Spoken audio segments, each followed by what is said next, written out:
You hear that noise? Yeah, we hear it too. We know it's coming from the wheel area, but there's a lot of different things that it could be. We'll show you what to look for and how to fix this at home without any specialty tools. Let's get into it. The first thing you want to check out is see if there's any looseness in the wheel where you think the noise is coming from. With the vehicle raised up, you can grab the top and the bottom of the wheel, give it a shake and side to side. There could even be loose lug nuts, but if that's not the case and you do feel some play there, most likely it's in the wheel bearing. The next thing we want to do is spin the tire, and with our hand on the spring, you may be able to feel vibrations. If there is a bearing noise, you're going to feel it right through the spring. So just spin the tire, you can hear some of that noise, and I can actually feel it through the spring. This is a good way to determine which side it's coming from too, because you may just hear the noise in the back of the vehicle, but you might not know which side it's coming from. So if you do that on both sides, you can figure out which side it's coming from.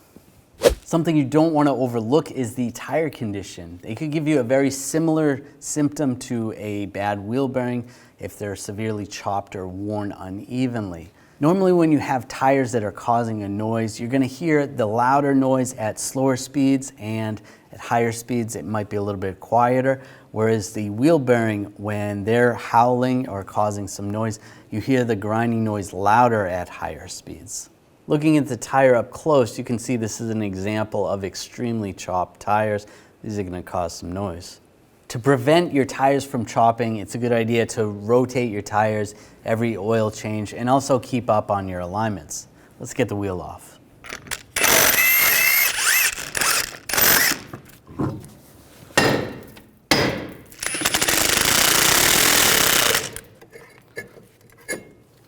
If you find that your wheel bearing has play or noise like ours does, you're going to have to replace it. The unfortunate side on this vehicle is it is pressed into the knuckle.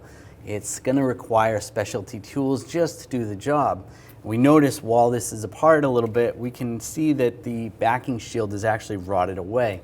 And if we just put this back together after replacing the bearing, this is going to make noise rubbing on the drum. Thankfully, at 1aauto.com, they've come up with kits that you can replace the knuckle, the shield, and the hub and bearing all as one. You can do it at home. That's what we're going to do today.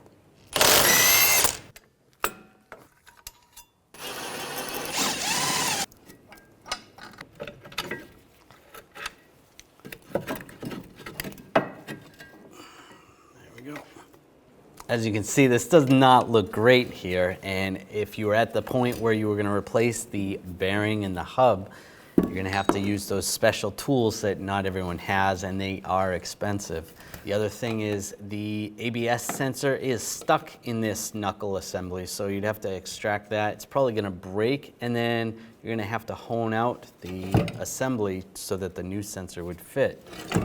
If you flip this around, if the bearing was bad enough where this can twist back and forth, that's going to take out your ABS sensor, give you an ABS light, or even give you a ABS sensation, because you could see the ABS sensor reads the back side of the hub right here where the teeth are. So as you turn, and if that was twisted, if it is moving because the bearing's weak, that's going to cause issues with your ABS system.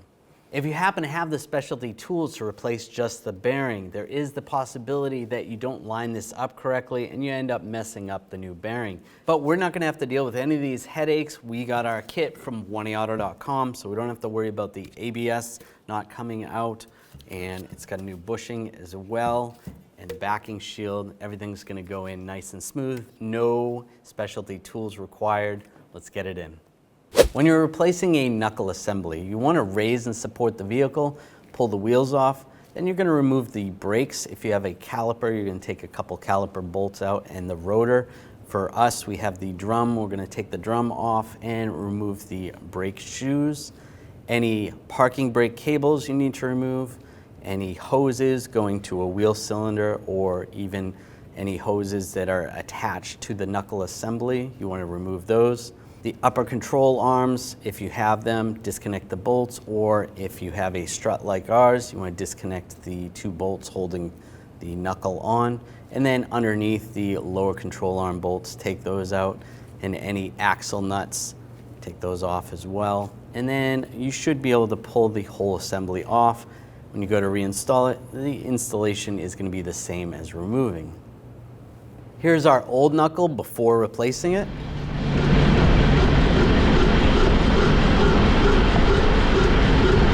And here's the new Knuckle installed.